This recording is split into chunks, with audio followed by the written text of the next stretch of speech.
சுதந்திரமான பிளைன்ஃபீல்ட் கிறிஸ்தவ அறிவியல் தேவாலயத்திலிருந்து வாராந்திர பைபிள் பாடத்தை நீங்கள் கேட்கிறீர்கள். அது அமெரிக்காவின் பிளைன்ஃபீல்ட், நியூ ஜெர்சியில் அமைந்துள்ளது. மேலும் தகவலுக்கு எங்கள் வலைத்தளத்தை பார்வையிடவும். www.plainfieldcs.com. இது பாடம் ஞாயிற்றுக்கிழமை பிப்ரவரி 9, 2025. தலைப்பு: ஆவி. கோல்டன் உரை. யோவான்: ஆவியே உயிர்ப்பிக்கிறது, மாம்சமானது ஒன்றுக்கும் உதவாது. நான் உங்களுக்குச் சொல்லுகிற வசனங்கள் ஆவியாயும் ஜீவனாயும் இருக்கிறது. கிறிஸ்து இயேசு. பொறுப்பு ரீதியான வாசிப்பு. சங்கீதம். கர்த்தாவே, உமது பிரமாணங்களின் வழியை எனக்கு போதியும், முடிவு பரியந்தம் நான் அதை காத்துக்கொள்ளுவேன். எனக்கு உணர்வை தாரும், அப்பொழுது நான் உமது வேதத்தை பற்றிக்கொண்டு என் முழு இருதயத்தோடும் அதை கைக்கொள்ளுவேன். உமது கற்பனைகளின் பாதையில் என்னை நடத்தும், நான் அதில் பிரியமாயிருக்கிறேன். என் இருதயம் பொருளாசையைச் சாராமல், உமது சாட்சிகளைச் சாரும்படி செய்யும். மாயையை பாராதபடி நீர் என் கண்களை விலக்கி, உமது வழிகளில் என்னை உயிர்ப்பியும். இதோ, உம்முடைய கட்டளைகளின் மேல் வாஞ்சையாயிருக்கிறேன், உமது நீதியால் என்னை உயிர்ப்பியும். பாடம் பிரசங்கம். பைபிளிலிருந்து. சங்கீதம். கர்த்தாவே, உம்மை நம்பியிருக்கிறேன், நான் ஒருபோதும் வெட்கமடையாதபடி செய்யும். நான் எப்பொழுதும் வந்தடையத்தக்க கன்மலையாயிரும், என்னை இரட்சிப்பதற்கு கட்டளையிட்டீரே. நீரே என் கன்மலையும் என் கோட்டையுமாயிருக்கிறீர். என் துதி உம்மையே எப்பொழுதும் பாடும். கர்த்தராகிய ஆண்டவருடைய வல்லமையை முன்னிட்டு நடப்பேன், உம்முடைய நீதியைப் பற்றியே மேன்மை பாராட்டுவேன். ஏசாயா. இதோ, நான் ஆதரிக்கிற என் தாசன், நான் தெரிந்து கொண்டவரும், என் ஆத்துமாவுக்கு பிரியமானவரும் இவரே. என் ஆவியை அவர் மேல் அமரப் பண்ணினேன், அவர் புறஜாதிகளுக்கு நியாயத்தை வெளிப்படுத்துவார். அவர் கூக்குரலிடவுமாட்டார், தம்முடைய சத்தத்தை உயர்த்தவும் அதை வீதியிலே கேட்கப் பண்ணவுமாட்டார். அவர் நெரிந்த நாணலை முறியாமலும், மங்கையெறிகிற திரியை அணையாமலும், நியாயத்தை உண்மையாக வெளிப்படுத்துவார். அவர் நியாயத்தை பூமியிலே நிலைப்படுத்துமட்டும் இழக்கரிப்பதுமில்லை, பதறுவதுமில்லை. அவருடைய வேதத்துக்கு தீவுகள் காத்திருக்கும். வானங்களை சிருஷ்டித்து, அவைகளை விரித்து, பூமியையும் அதிலே உற்பத்தியாகிறவைகளையும் பரப்பினவரும், அதில் இருக்கிற ஜனத்துக்கு சுவாசத்தையும், அதில் நடமாடுகிறவர்களுக்கு ஆவியையும் கொடுக்கிறவருமான கர்த்தராகிய தேவன் சொல்லுகிறதாவது: நீர் குருடருடைய கண்களை திறக்கவும், கட்டுண்டவர்களை காவலிலிருந்தும், இருளில் இருக்கிறவர்களை சிறைச்சாலையிலிருந்தும் விடுவிக்கவும். மத்தேயு. இயேசு கப்பர்நகூமில் பிரவேசித்தபோது, 100க்கு அதிபதி ஒருவன் அவரிடத்தில் வந்து, ஆண்டவரே, என் வேலைக்காரன் வீட்டிலே திமிர்வாதமாய் கிடந்து கொடிய வேதனைப்படுகிறான் என்று அவரை வேண்டிக் கொண்டான். அதற்கு இயேசு, நான் வந்து அவனைச் சொஸ்தமாக்குவேன் என்றார். 100க்கு அதிபதி பிரதியுத்தரமாக, ஆண்டவரே, நீர் என் வீட்டுக்குள் பிரவேசிக்க நான் பாத்திரன் அல்ல, ஒரு வார்த்தை மாத்திரம் சொல்லும், அப்பொழுது என் வேலைக்காரன் சொஸ்தமாவான். நான் அதிகாரத்துக்கு கீழ்ப்பட்டிருந்தும், எனக்கு கீழ்ப்படுகிற சேவகரும் உண்டு. நான் ஒருவனை போவென்றால் போகிறான், மற்றொருவனை வாவென்றால் வருகிறான். என் வேலைக்காரனை இதைச் செய் என்றால் செய்கிறான் என்றான்.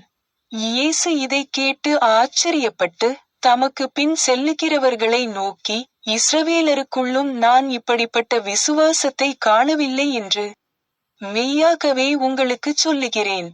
பின்பு இயேசு 100க்கு அதிபதியை நோக்கி, நீ போகலாம், நீ விசுவாசித்தபடியே உனக்கு ஆகக்கடவது என்றார். அந்த நாழிகையிலே அவன் வேலைக்காரன் சொஸ்தமானான். யோவான். யாக்கோபு தன் குமாரனாகிய யோசேப்புக்கு கொடுத்த நிலத்துக்கு அருகே இருந்த சமாரியாவிலுள்ள சீகார் என்னப்பட்ட ஊருக்கு வந்தார். அங்கே யாக்கோபுடைய கிணறு இருந்தது. இயேசு பிரயாணத்தினால் இளைப்படைந்தவராய் அந்த கிணற்றினருகே உட்கார்ந்தார். அப்பொழுது ஏறக்குறைய 6ஆம் மணி வேளையாயிருந்தது. அவருடைய சீஷர்கள் போஜன பதார்த்தங்களை கொள்ளும்படி ஊருக்குள்ளே போயிருந்தார்கள். யூதர்கள் சமாரியருடனே சம்பந்தங்களவாதவர்களானபடியால் சமாரிய ஸ்திரீ அவரை நோக்கி, நீர் யூதனாயிருக்க சமாரியா ஸ்திரீயாகிய என்னிடத்தில் தாகத்துக்குத்தா என்று எப்படி கேட்கலாம் என்றாள். இயேசு அவளுக்கு பிரதியுத்தரமாக, நீ தேவனுடைய ஈவையும் தாகத்துக்குத்தா என்று உன்னிடத்தில் கேட்கிறவர் இன்னார் என்பதையும் அறிந்திருந்தாயானால் நீயே அவரிடத்தில் கேட்டிருப்பாய். அவர் உனக்கு ஜீவ தண்ணீரை கொடுத்திருப்பார் என்றார். அதற்கு அந்த ஸ்திரீ, ஆண்டவரே, மொண்டு கொள்ள உம்மிடத்தில் பாத்திரமில்லையே, கிணறும் ஆழமாயிருக்கிறதே, பின்னை எங்கே இருந்து உமக்கு ஜீவ தண்ணீர் உண்டாகும்? இயேசு அவளுக்கு பிரதியுத்தரமாக, இந்த தண்ணீரை குடிக்கிறவனுக்கு மறுபடியும் தாகம் உண்டாகும். நான் கொடுக்கும் தண்ணீரை குடிக்கிறவனுக்கோ ஒரு காலும் தாகமுண்டாகாது. நான் அவனுக்கு கொடுக்கும் தண்ணீர் அவனுக்குள்ளே நித்திய ஜீவகாலமாய் ஊறுகிற நீரூற்றாயிருக்கும் என்றார். அந்த ஸ்திரீ அவரை நோக்கி, ஆண்டவரே, எனக்கு தாகமுண்டாகாமலும் நான் இங்கே மொண்டு கொள்ள வராமலுமிருக்கும்படி அந்த தண்ணீரை எனக்கு தரவேண்டும் என்றாள். இயேசு அவளை நோக்கி, நீ போய் உன் புருஷனை இங்கே அழைத்து கொண்டு வா என்றார். அதற்கு அந்த ஸ்திரீ, எனக்கு புருஷன் இல்லை என்றாள். இயேசு அவளை நோக்கி, எனக்கு புருஷன் இல்லை என்று நீ சொன்னது சரிதான். எப்படியெனில் 5 புருஷர் உனக்கிருந்தார்கள். இப்பொழுது உனக்கிருக்கிறவன் உனக்கு புருஷனல்ல, இதை உள்ளபடி சொன்னாய் என்றார். அப்பொழுது அந்த ஸ்திரீ அவரை நோக்கி, ஆண்டவரே, நீர் தீர்க்கதரிசி என்று காண்கிறேன். எங்கள் பிதாக்கள் இந்த மலையிலே தொழுது கொண்டு வந்தார்கள். நீங்கள் எருசலேமிலிருக்கிற ஸ்தலத்திலே தொழுது கொள்ள வேண்டும் என்கிறீர்களே என்றாள். அதற்கு இயேசு, ஸ்திரீயே, நான் சொல்லுகிறதை நம்பு.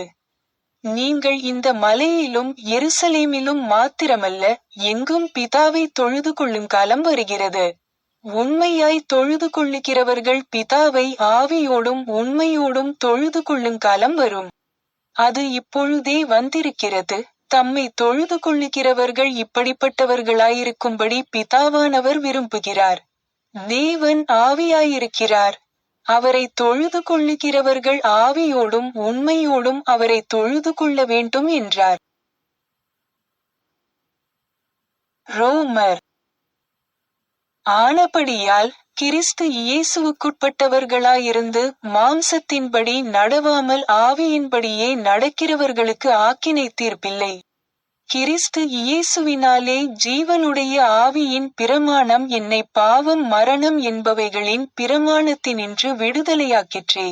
அதெப்படியெனில், மாம்சத்தினாலே பலவீனமாயிருந்த நியாயப் பிரமாணம் செய்யக்கூடாததை தேவனே செய்யும்படிக்கு தம்முடைய குமாரனை பாவ மாம்சத்தின் சாயலாகவும் பாவத்தை போக்கும் பலியாகவும் அனுப்பி மாம்சத்திலே பாவத்தை ஆக்கினைக்குள்ளாக தீர்த்தார். மாம்சத்தின்படி நடவாமல் ஆவியின்படி நடக்கிற நம்மிடத்தில் நியாயப்பிரமாணத்தின் நீதி நிறைவேறும்படிக்கே அப்படி செய்தார். அன்றியும் மாம்சத்தின்படி நடக்கிறவர்கள் மாம்சத்துக்குரியவைகளை சிந்திக்கிறார்கள், ஆவியின்படி நடக்கிறவர்கள் ஆவிக்குரியவைகளை சிந்திக்கிறார்கள். மாம்ச சிந்தை மரணம், ஆவியின் சிந்தையோ ஜீவனும் சமாதானமுமாம். தேவனுடைய ஆவி உங்களில் வாசமாயிருந்தால் நீங்கள் மாம்சத்துக்குட்பட்டவர்களாயிராமல் ஆவிக்குட்பட்டவர்களாயிருப்பீர்கள். கிறிஸ்துவின் ஆவியில்லாதவன் அவருடையவனல்ல. ஆவியானது நீதியினிமித்தம் ஜீவனுள்ளதாயும் இருக்கும். அன்றியும் இயேசுவை மரித்தோரிலிருந்து எழுப்பினவருடைய ஆவி உங்களில் வாசமாயிருந்தால், கிறிஸ்துவை மரித்தோரிலிருந்து எழுப்பினவர் உங்களில் வாசமாயிருக்கிற தம்முடைய ஆவியினாலே சாவுக்கேதுவான உங்கள் சரீரங்களையும் உயிர்ப்பிப்பார். மேலும் எவர்கள் தேவனுடைய ஆவியினாலே நடத்தப்படுகிறார்களோ அவர்கள் தேவனுடைய புத்திரராயிருக்கிறார்கள். தெசலோனிக்கேயர். ஆவியை அவித்துப் போடாதிருங்கள். மேரி பேக்கர் எட்டி எழுதிய கிறிஸ்டியன் சயின்ஸ் பாடநூல் அறிவியல் மற்றும் ஆரோக்கியத்துடன் கீடூத்தி ஸ்கிரிப்ட்ஸிலிருந்து தொடர்புடைய பத்திகளை படிப்பேன். அறிவியல் மற்றும் ஆரோக்கியம். கடவுள் எல்லாவற்றிலும் இருக்கிறார் என்பதை வேதம் குறிக்கிறது. இதிலிருந்து தெய்வீக மனம் மற்றும் அவரது கருத்துக்கள் தவிர வேறு எதுவும் யதார்த்தத்தையோ இருப்பையோ கொண்டிருக்கவில்லை. தேவன் ஆவியானவர் என்றும் வேதம் அறிவிக்கிறது. ஆதலால் ஆவியில் எல்லாமே இணக்கமாக இருக்கிறது, எந்த முரண்பாடும் இருக்க முடியாது, எல்லாமே வாழ்க்கை, மரணம் இல்லை. கடவுளின் பிரபஞ்சத்தில் உள்ள அனைத்தும் அவரை வெளிப்படுத்துகின்றன.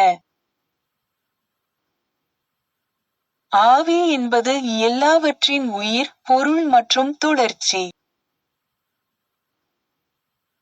கேள்வி: இருப்பதன் அறிவியல் அறிக்கை என்ன? பதில்: பொருளில் உயிர், உண்மை, புத்திசாலித்தனம் அல்லது பொருள் இல்லை. அனைத்தும் எல்லையற்ற மனம் மற்றும் அதன் எல்லையற்ற வெளிப்பாடு, ஏனென்றால் கடவுள் எல்லாவற்றிலும் உள்ளார். ஆவி அழியாத உண்மை. விஷயம் மரண பிழை. ஆவி உண்மையானது மற்றும் நித்தியமானது, விஷயம் உண்மையற்றது மற்றும் தற்காலிகமானது. ஆவியானவர் கடவுள், மனிதனே அவருடைய சாயலாகவும் உருவமாகவும் இருக்கிறார். எனவே மனிதன் பொருள் அல்ல, அவர் ஆன்மீகம். இயேசு கட்டியெழுப்பிய அடித்தளம் ஆவியின் மேலாதிக்கமாகும். அவரது உயர்ந்த சுருக்கம் அன்பின் மதத்தை சுட்டிக்காட்டுகிறது. கிறிஸ்தவ சகாப்தத்தில் அனைத்து கிறிஸ்தவம், இறையியல் மற்றும் குணப்படுத்துதலுக்கான முன்னுதாரணத்தை இயேசு நிறுவினார். ஆரம்பம் முதல் இறுதி வரை, வேதவசனங்கள் பொருளின் மீது ஆன்மாவின் வெற்றியைப் பற்றிய பதிவுகளால் நிறைந்துள்ளன. மனிதர்கள் அற்புதங்கள் என்று அழைத்தவற்றின் மூலம் மோசே மனதின் சக்தியை நிரூபித்தார். யோசுவா, எலியா மற்றும் எலிசாவும் அவ்வாறே செய்தனர். கிறிஸ்தவ சகாப்தம் அடையாளங்களாலும் அற்புதங்களாலும் தொடங்கப்பட்டது. இயேசு சரீரத்தின் இயலாமையையும் ஆவியின் எல்லையற்ற திறனையும் நிரூபித்தார். இதன் மூலம் தவறான மனித உணர்வு அதன் சொந்த நம்பிக்கைகளிலிருந்து தப்பித்து தெய்வீக அறிவியலில் பாதுகாப்பை தேட உதவினார். பகுத்தறிவு சரியாக இயக்கப்பட்டால் சரீர உணர்வின் பிழைகளை சரிசெய்ய உதவுகிறது, ஆனால் மனிதனின் நித்திய நல்லிணக்கத்தின் அறிவியல் இருப்பின் உடைக்கப்படாத யதார்த்தத்துடன் அவற்றின் மாயையை உடைக்கும் வரை, பாவம், நோய் மற்றும் மரணம், தூங்கும் கனவின் அனுபவங்கள் உண்மையானதாகத் தோன்றுவது போல உண்மையானதாகத் தோன்றும். மனிதன் பரிபூரணமானவன், அழியாதவன் அல்ல என்ற மாபெரும் ஆன்மீக உண்மையை வெளிக்கொணர வேண்டும். இருப்பு பற்றிய உணர்வை நாம் என்றென்றும் வைத்திருக்க வேண்டும், விரைவில் அல்லது பின்னர். கிறிஸ்து மற்றும் கிறிஸ்தவ அறிவியல் மூலம் பாவத்தையும் மரணத்தையும் நாம் வெல்ல வேண்டும். பொருள் நம்பிக்கைகள் கைவிடப்பட்டு இருப்பின் அழியாத உண்மைகள் ஒப்புக்கொள்ளப்படும்போது மனிதனின் அழியாத தன்மைக்கான சான்றுகள் இன்னும் தெளிவாக தெரியும். பொருள் மீதான நம்பிக்கை வெற்றி பெற்றவுடன் உணர்வு ஒரு சிறந்த உடலை உருவாக்குகிறது. ஆன்மீக புரிதலால் சரியான பொருள் நம்பிக்கை, ஆவி உங்களை புதிதாக உருவாக்கும். கடவுளை புண்படுத்துவதைத் தவிர நீங்கள் மீண்டும் ஒருபோதும் பயப்பட மாட்டீர்கள், மேலும் இதயமோ அல்லது உடலின் எந்த பகுதியோ உங்களை அழிக்க முடியும் என்று நீங்கள் ஒருபோதும் நம்ப மாட்டீர்கள். ஆன்மீக காரணகாரியம் என்பது கருத்தில் கொள்ள வேண்டிய ஒரே கேள்வி, ஏனென்றால் மற்ற அனைத்தையும் விட ஆன்மீக காரணகாரியம் மனித முன்னேற்றத்துடன் தொடர்புடையது. இந்த விஷயத்தை அணுகவும், ஆன்மாவின் மேலாதிக்கத்தை ஓரளவு சிந்திக்கவும், குறைந்தபட்சம் சத்தியத்தின் ஆடையின் விளிம்பை தொடவும் யுகம் தயாராக இருப்பதாக தெரிகிறது. மனிதனை முற்றிலும் உடல் ரீதியானவர் அல்லது பொருள் மற்றும் ஆன்மீகம் இரண்டாகவும், ஆனால் இரண்டு சந்தர்ப்பங்களிலும் அவரது உடல் அமைப்பைச் சார்ந்தது பண்டோரா பெட்டி. இதிலிருந்து அனைத்து தீமைகளும், குறிப்பாக விரக்தியும் வெளியேறியுள்ளன. தெய்வீக சக்தியை தன் கைகளில் எடுத்துக்கொண்டு தன்னை ஒரு படைப்பாளி என்று கூறும் பொருள் ஒரு புனைகதை. இதில் புறமதமும் காமமும் சமூகத்தால் மிகவும் அங்கீகரிக்கப்பட்டதால் மனிதகுலம் அவற்றின் தார்மீக தொற்றை பிடித்துள்ளது. பொருள்முதல்வாதத்தின் ஆன்மீக எதிர்நிலையை, கிறிஸ்துவின் வழியாகச் செல்லும் வழியை, சத்தியத்தை கூட பகுத்தறிவதன் மூலம் மனிதன் தெய்வீக அறிவியலின் திறவுகோலால் மனித நம்பிக்கைகள் மூடிய சொர்க்கத்தின் வாயில்களை மீண்டும் திறப்பான். மேலும் அவன் வீழ்ச்சியடையாதவனாகவும் நேர்மையானவனாகவும் தூய்மையானவனாகவும் சுதந்திரமானவனாகவும் இருப்பான். அவனது வாழ்க்கையின் நிகழ்தகவுகளுக்காகவோ அல்லது வானிலையின் நிகழ்தகவுகளுக்காக பஞ்சாங்கங்களை பார்க்க வேண்டிய அவசியமில்லை. அவன் எவ்வளவு பெரிய மனிதன் என்பதை அறிய மூளையியல் படிக்க வேண்டிய அவசியமில்லை. மனிதன் உட்பட பிரபஞ்சத்தின் மீது மனதின் கட்டுப்பாடு இனி ஒரு திறந்த கேள்வி அல்ல, ஆனால் நிரூபிக்கக்கூடிய அறிவியல். இயேசு நோய் மற்றும் பாவத்தை குணப்படுத்துவதன் மூலமும் மரணத்தின் அடித்தளங்களை அழிப்பதன் மூலமும் தெய்வீக கொள்கையையும் அழியாத மனதின் சக்தியையும் விளக்கினார். தன் தோற்றம் மற்றும் இயல்பை தவறாக புரிந்துகொண்டு மனிதன் தன்னை பொருளும் ஆவியும் இணைந்ததாக நம்புகிறான். ஸ்பிரிட் ஜலப்பொருளின் மூலம் பிரிக்கப்பட்டு ஒரு நரம்பில் சுமந்து பொருளின் செயல்பாட்டின் மூலம் வெளியேற்றப்படுவதை அவர் நம்புகிறார். அறிவார்ந்த தார்மீக ஆன்மீகம் ஆம், எல்லையற்ற மனதின் உருவம் அறிவுக்கு உட்பட்டது.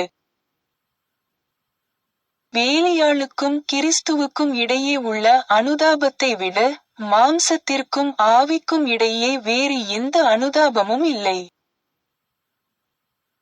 பொருளின் விதிகள் என்று அழைக்கப்படுபவை மனம் இல்லாத இடத்தில் புத்திசாலித்தனமும் உயிரும் இருக்கும் என்ற தவறான நம்பிக்கைகளே தவிர வேறில்லை.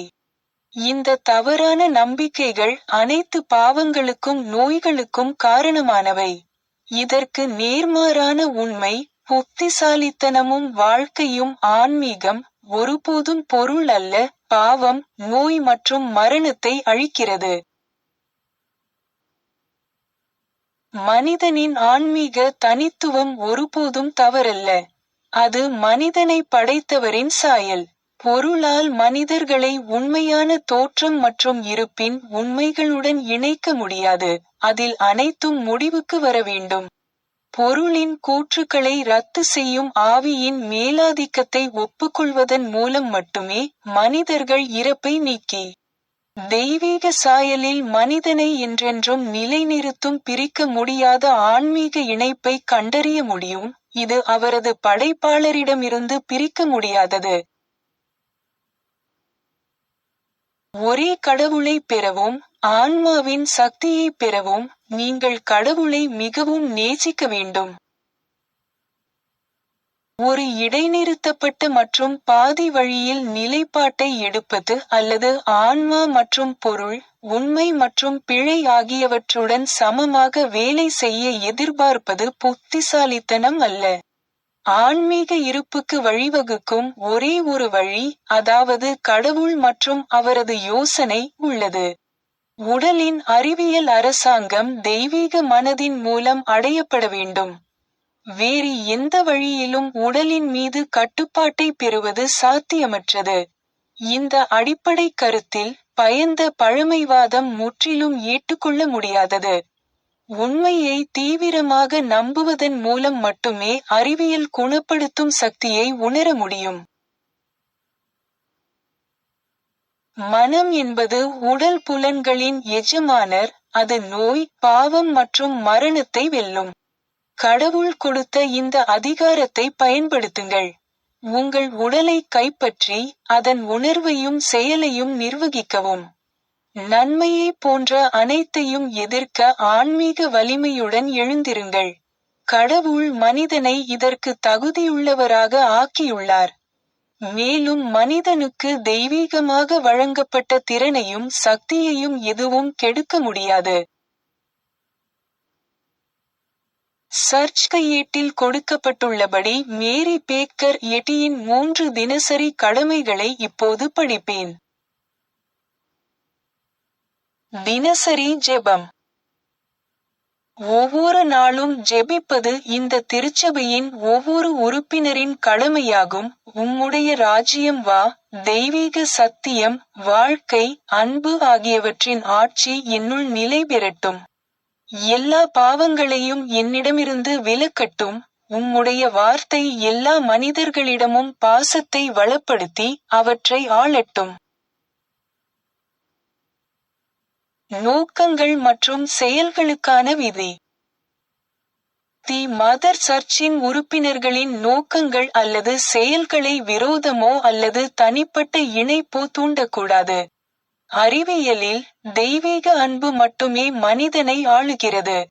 ஒரு கிறிஸ்தவ விஞ்ஞானி அன்பின் இனிமையான வசதிகளையும், பாவத்தை கண்டிப்பதிலும், உண்மையான சகோதரத்துவம், தொண்டு, மன்னிப்பு ஆகியவற்றிலும் பிரதிபலிக்கிறார். இந்த திருச்சபையின் உறுப்பினர்கள் தினந்தோறும் கவனித்து, எல்லா தீமைகளிலிருந்தும் தீர்க்கதரிசனம், தீர்ப்பு, கண்டனம், ஆலோசனை, செல்வாக்கு செலுத்துதல் அல்லது தவறாக செல்வாக்கு செலுத்துதல் ஆகியவற்றிலிருந்து விடுவிக்கப்பட வேண்டும். கடமைக்கு விழிப்புணர்வு. ஆக்கிரமிப்பு மனநல ஆலோசனைகளுக்கு எதிராக தினமும் தன்னை தற்காத்துக் கொள்வது இந்த திருச்சபையின் ஒவ்வொரு உறுப்பினரின் கடமையாகும். மேலும் கடவுளுக்கும், அவரது தலைவருக்கும், மனிதகுலத்திற்கும் அவர் செய்ய வேண்டிய கடமையை மறக்கவோ புறக்கணிக்கவோ கூடாது. அவருடைய கிரியைகளால் அவர் நியாயந்தீர்க்கப்படுவார், நியாயப்படுத்தப்படுவார் அல்லது கண்டிக்கப்படுவார்.